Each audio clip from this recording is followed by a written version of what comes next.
pastinya tahu ya sejarah tentang rumah ini ya. Bapak bisa ceritakan sebelum dan sesudah kejadian viral ya. Jadi sebelum jadi rumah ini tadinya rumah biasa ya.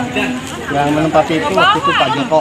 Nah, mungkin Pak Joko dijual papanya Tiko. itu tahun berapa? Kita tahun 2000-an ya, 2000-an lah. Sudah 20 tahun Ya, lalu dibangunlah seperti ini oleh papanya Tiko. Ya, jadi pada waktu itu merupakan rumah termewah lah di lingkungan kami. Iya. Nah, perjalanan waktu ya kita nggak tahu ya rumah tangga antara Papa Tiko dan Mama Tiko, sehingga akhirnya yang tinggal di sini cuma Tiko dan mamahnya. Oh. Ya. Tapi waktu kejadian papanya Tiko meninggalkan rumah ini itu Bapak tahu kejadiannya? Saya nggak tahu kejadian pastinya ya. Yang saya tahu memang papanya Tiko keluar dari rumah sini, ya entah kemana ya. Atau saya pikir mungkin balik lagi ke kampung halamannya atau kemana, saya tidak tahu. Tapi tidak ada informasi. Tidak ada informasi. Tapi yang setelah itu yang saya tahu memang tinggal Tiko dan mamahnya di sini. Ya. Jadi mohon maaf nih sebelumnya saya mau menjelaskan ke pemirsa bahwa kita tidak ingin memojokkan pihak manapun, tidak ingin menyakiti pihak manapun.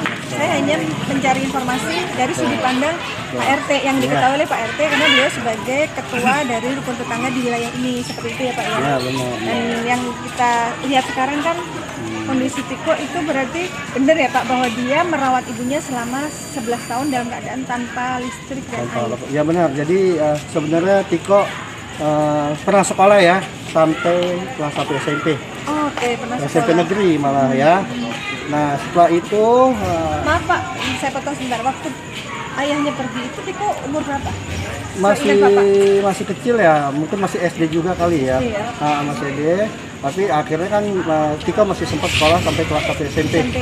Kelas 1 SMP mungkin ya karena faktor ekonomi Tiko nggak bisa ngelanjutin lagi sekolah karena nggak diberikan izin oleh mamanya.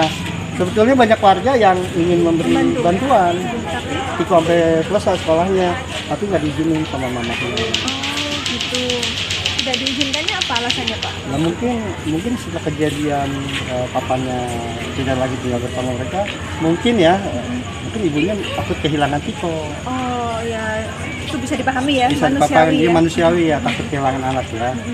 Karena sudah nggak punya siapa-siapa, hanya punya anak harus dijaga, nggak boleh Benar. Dan kan kebetulan juga waktu itu karena ketidakmampuan ekonominya, sehingga listrik diputus, air diputus, sehingga mereka hidup tanpa listrik dan air.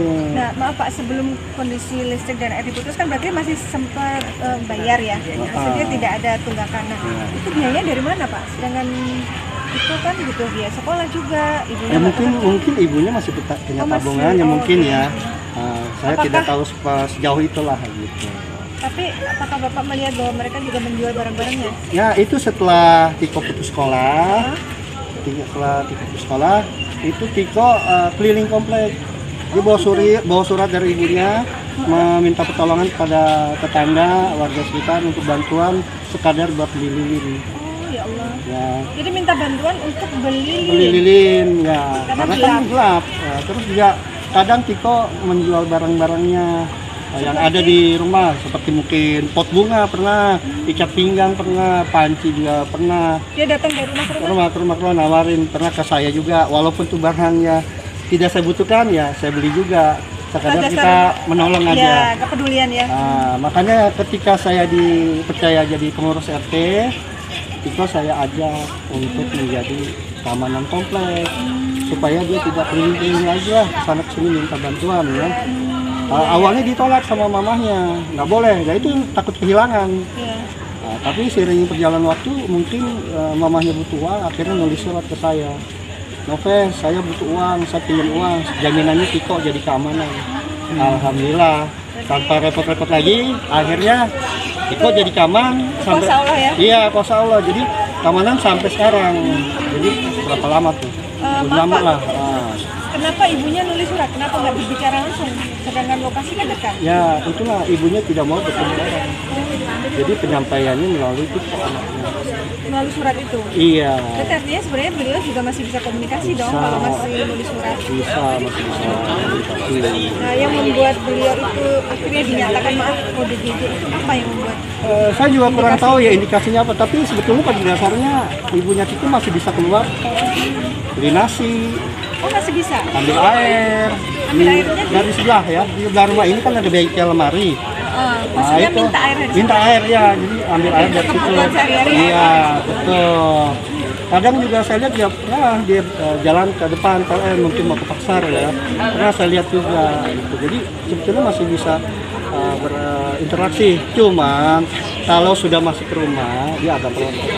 Tidak boleh ada yang masuk. Iya, saya juga melihat dari vlog-vlog para YouTuber, katanya setiap ada yang masuk beliau langsung Marah, iya benar. marah dan caci maki ya. Ya, Pak. benar. Jangankan orang lain yang tidak dikenal, anak sendiri. Kadang aja begitu. Nah, kalau Bapak ada pengalaman nggak? Ada. Caci maki gitu? Waktu itu kan dia KTP-nya belum EKTP. Kita bantu untuk membuat jadi EKTP. Karena Ibu Eni nggak bisa dibawa ke kelurahan untuk foto, otomatis petugas fotonya datang ke sini. Otomatis juga kan kita mesti masuk, Ya, pasti minta izin. Tidak boleh dia main dimarah-marahin. Sampai satu diludahin tuh kan ada bolongan itu tuh di garasi tuh ada ini ya celah ya. Tunjukin, Pak, tunjukin. Ada celah. Ini bapaknya waktu diludahin gimana? Bolongan di situ di garasi. Hati-hati.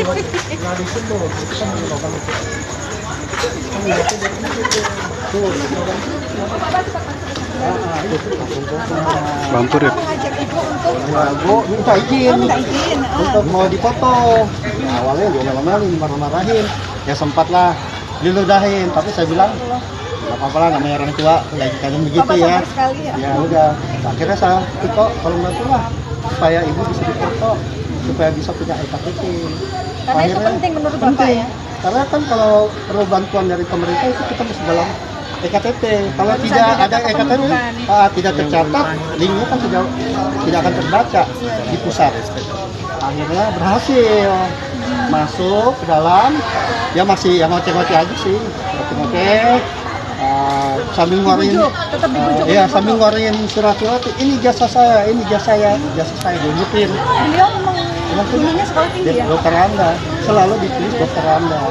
Nah, ijazahnya dikeluarin tuh, kalau ijazah SMP, ijazah SMA, kan diminta juga sama itu ya, keluarin tuh, ada semua namanya. Akhirnya bisa dipoto. Alhamdulillah, iya. Akhirnya jadilah EKTP dan kakaknya. Kakak dan KTP Iya. baik untuk ibu maupun untuk Tiko. Nah, Tiko juga saya buatin karena setelah berumur 17 tahun kita buatin juga EKTP sekalian. Karena setelah 17 tahun barangkali EKTP berguna ya Pak Ya. untuk cari kerja. Betul, karena ada pengadaan sim kolektif. Sim kolektif, saya minta Tiko, kamu ikutan sana bikin sim kolektif. Kan lumayan, kamu bisa bawa mobil. Kalau kamu punya SIM, aman, mau kemana-mana, bikinlah. Jadi SIM-nya apa? Ketika ada warga minta tolong anterin Tiko pakai mobil, itu yang bawa Udah aman ya, Mbak? aman. Kalau ada ya bukan hanya warga komplek ya, warga luar yang minta bantuan Tiko, mau juga Tiko pernah dibilang Pak RT saya nggak jaga dulu ya, karena ada yang meminta antar ke Terawan. Oh silakan Tiko yang Kita selalu ini Pak komunikasi dengan Bapak komunikasi. Ibu. Iya, pokoknya kalau ada Adab selalu dijaga sama ada dia ya. tetap emang ada sopan satu dijaga. Minta izin dulu supaya apa? Saya juga bisa cari penggantinya nanti yang jaga gitu, supaya jangan kosong Iya, ya. iya, iya. Ya, jadi pernah kayak gitu. Jadi ada yang minta bantuan untuk jadi sopir. Lumayan buat tambahan Iya, tambahan. benar. Saya kembali ke tadi petugas KTP, IKTP. Kan Bapak kena caci maki. Nah, petugas IKTP gimana? Sama seperti itu juga, tapi petugasnya bilang, Pak, sebetulnya ini nggak seberapa. Oh, gitu. Ada yang lebih parah lagi Pak, sampai saya ditimpuk katanya. Sampai ditimpuk, diapain juga? Itu pernah Pak ada. Untung ya petugasnya sabar juga ya Iya, sampai seperti kalau itu. ini nggak seberapa Pak, cuma ngomel doang aja sih. Jadi pada dasarnya memang kalau dia ada di dalam rumah sangat protektif gitu. Mungkin takut kehilangan lah, Iya, iya, kehilangan wajar rumah. ya. Entah itu kehilangan anak ya. Itu wajar lah sebagai seorang ibu ya. Nah, Barang ini kan setelah dievakuasi ibu ini, setelah itu rumahnya dibersihkan dan sekarang mau dipasang air pump gimana? kan sebelum dibersihkan kan rumahnya sangat rimbun ya, kotor seperti rumah yang tak berpenghuni. Nah, sekarang saya lihat Kat. Lampunya mati. Tahu.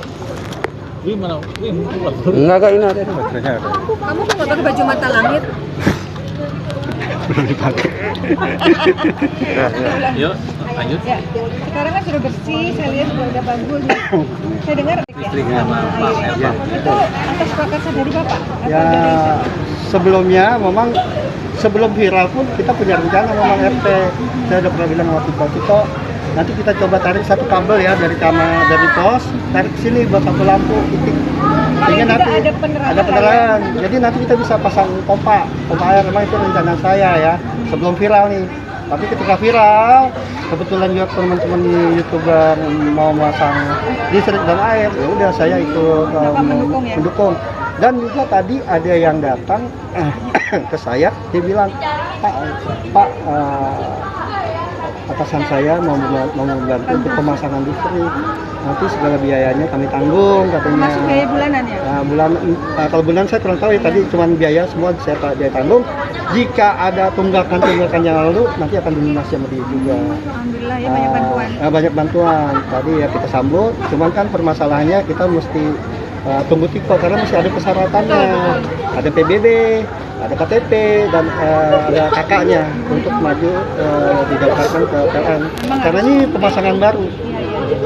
Nah, sekarang kan ibunya sedang dievakuasi Iya, dirawat ya, ke rumah rumah sakit jiwa. untuk diobservasi ya, untuk diketahui. Nah, nanti kan setelah diobservasi berapa ya? 3 mingguan ya waktunya? Antara 23 sampai 30 hari. Oh. Nah, setelah itu apakah akan kembali ke sini atau bagaimana? Iya, menurut Tiko juga udah ngomong sama saya, nanti kalau Mama sudah balik akan bawa ke sini. Makanya kami persiapkan dengan teman-teman YouTuber pasang air, pasang listrik secepatnya supaya nanti ketika mamanya Tiko keadaannya sudah terang ya. Iya, mudah-mudahan. Kita usahakan juga nanti mungkin saya dengar sih mau ada yang membantu dalam bentuk chat ya. Luar biasa. Pokoknya seperlunya. Perlunya berapa banyak ya disediain ya sama dia. Saya dapat informasi seperti itu. Mohon maaf Pak, tapi apa benar rumah ini atas nama Tiko atau ibunya? Kalau masalah itu saya kurang tahu ya, karena memang tidak pernah ada omongan ataupun ditunjukkan suratnya atau apanya ya. Jadi memang saya tidak tahu untuk permasalahan ini. Ya mudah-mudahan aja nggak ada masalah ya Pak. Yang Amin. saya khawatirkan itu ketika Amin. sudah menjadi viral ternyata hak rumah ini tuh masih ada hak orang lain di sini. Ada satu lagi Mbak, sekarang Tiko sudah kelas 10. Jadi saya daftarkan untuk ikut paket C sekolah. Jadi sekarang udah sekolah kelas 10. Ini masih lanjut. Dan sudah ada yang dia memang cita-cita ingin kuliah. Nah itu udah ada yang mau membiayai kuliah. Membantu sebagai orang tua kuliah. asuh ya? Iya, informasi seperti itu. Tapi memang sekarang sudah kelas 10. Kalau menurut Bapak sendiri, karakter dari Tiko sendiri itu seperti apa? Ya, bisa dilihat kan, bisa dilihat bahwa dia punya pemikiran ucapannya dari itu, dia seorang yang tegas ya, dewasa dan pintar lah, bijak, pintar karena tutur katanya terlihat dari tutur kata bahwa dia itu mampu, tapi mampu berarti kan pikirannya jalan. Dan satu lagi Pak, dia adalah anak yang rendah hati dan itu tidak lepas dari didikan orang tua waktu kecil. Berarti peran dari Ibu Eni waktu dia kecil sampai dididik dengan keras mungkin, tapi dia tetap jadi bagus karena dia kan sekarang dia ada klarifikasi masalah maaf, dia mau itu dan kata-katanya memang sebagai seorang anak. Ya. Saya juga salut tuh Pak. Nah itu yang saya bikin saya bangga. Ya, kami juga bangga Pak, walaupun kami tidak ada hubungan keluarga dengan Tiko dan juga saya rasa semua netizen yang nonton juga bisa ya bangga gitu melihat dengan hati nuraninya.